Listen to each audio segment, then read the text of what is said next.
Today, in this video, I will be talking about none other than the one and only Son Goku. No, not that Son Goku. I mean the person he's based on. Son Wukong, or as the Japanese call him, Son Goku. Son Wukong is infamous for his radical battles in heaven, and has recently become popular as people learn about just some of the wild exploits he's gotten up to. Animated by overly sarcastic productions, the character Son Wukong is from The Journey to the West, a massive novel of nearly 1,500 pages and exactly 100 chapters. In this video, I'll be tackling the task of scaling this great ape and seeing just how powerful he truly is. I'll first have to point out before I get started that I won't be directly scaling him to Buddhism or Taoism. I'll be treating the book as its own separate story to keep things smoother. Right now my friend Yog is embarking on a quest to power scale both Taoism and Buddhism. But if I included all of that in just this video, well, that's too much power for just one video. Now then, let's get right into it.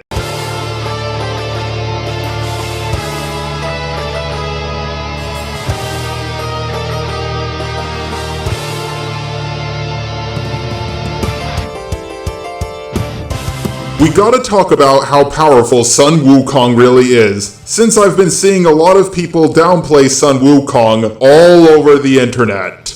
First, I'll talk about his pre-Buddha form, and then I'll talk about his Buddha of victorious fighting form. Yes, that's really its name. Translations are weird. Before he became a Buddha, and was just a simple stone monkey, Wukong possessed power the moment he was born, shooting lasers out of his eyes that reached the heavens, all the way to the Jade Emperor's palace. This is indeed impressive for his first action, as heaven and the earth are divided by the Silver Way, or as we know it, the Milky Way galaxy. However, some people believe that the Silver Way was in fact infinite in size. If you doubt this proves that Son Wukong has infinite power, then that's fine.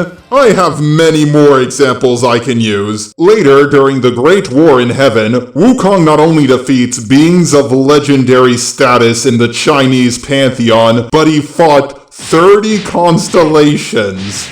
The embodiment of the north and south directions, which I don't know if you know this, but fighting a direction doesn't really work out since they're, well, entirely conceptual. But that didn't stop Son Wukong, and while he was doing all of this, he fought off 120,000 heavenly soldiers. During this time, Wukong had thoroughly beaten up most of heaven, including the Dragon Kings. And this is impressive, as the Dragon Kings created the Dragon Palace, a construct that contains infinite realms. If you are willing to accept this, this would make Wukong multiversal plus. But what about his Buddha form? Well, besides being vastly more powerful than his base form, there isn't much stated. However, his Buddhi form has many powers that place him vastly above his base form, as you'll soon see when it comes to his power. Just be patient for now. So, we've established how powerful Son Wukong is, but how fast is he? Well, he's fast enough to fight 30 constellations at once, which some would say makes him massively FTL+, but whether you agree with that or not, it doesn't matter because he has much more greater feats than that. In a famous bet against the Buddha, he jumped all the way to the end of the universe, in a single jump.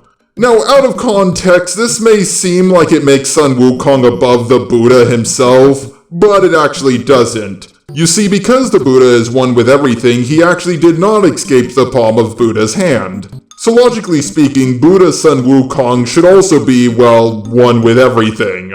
But back to base form Son Wukong, just how durable is he?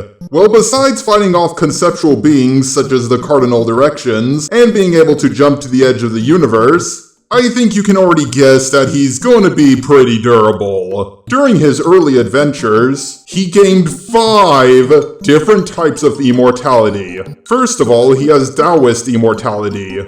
Then he removed his name from the registry of the underworld, or hell, or the land of the dead, or whatever it's called in Eastern mythologies, meaning he can't die any longer. After giving himself the name Great Sage Equal to Heaven, Wukong was added to the Immortal Registry, removing him from the limitations of death. He ate the peaches of immortality, and he ate the pills of immortality made by Lu O Su. I hope I'm pronouncing that right.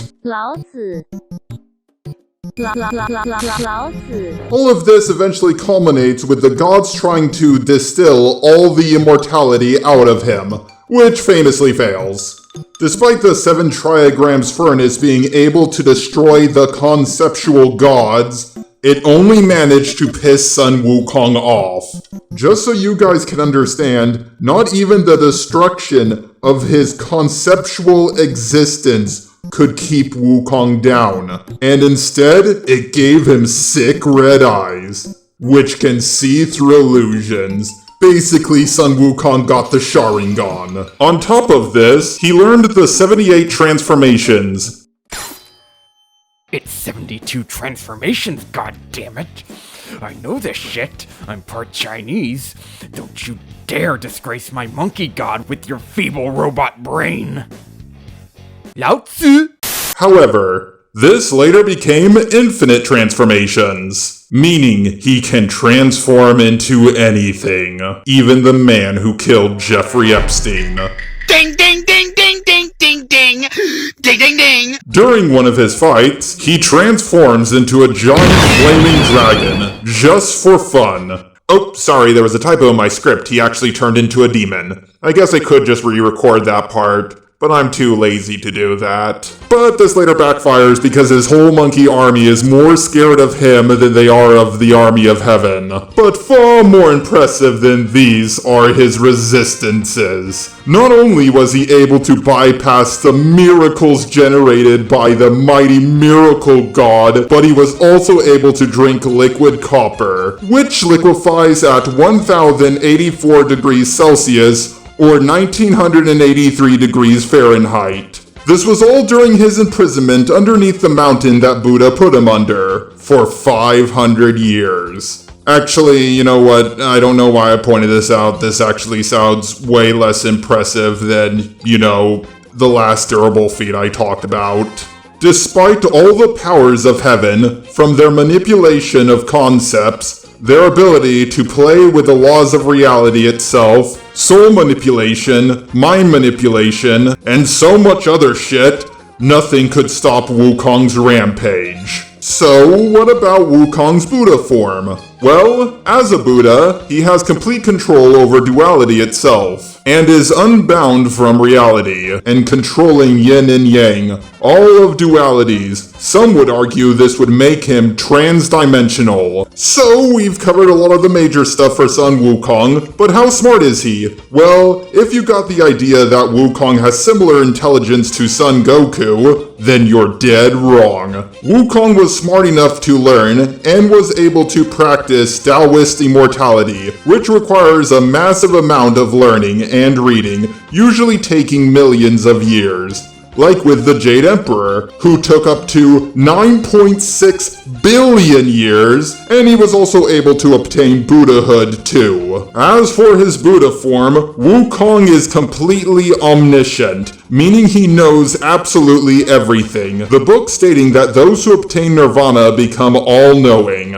And there you have it. That's Sun Wukong, the greatest martial arts monkey to ever grace the earth. And before I sign off, I would like to quickly say, no, Wukong didn't beat the Jade Emperor.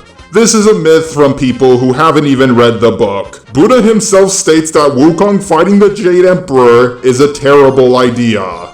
So, what do you guys think about everything I just said about Sun Wukong? Did I leave anything out? Should I make a fight putting someone against Sun Wukong? Tell me in the comments section down below. And don't forget, fast fictional fights is expensive to make, so please donate to my Patreon.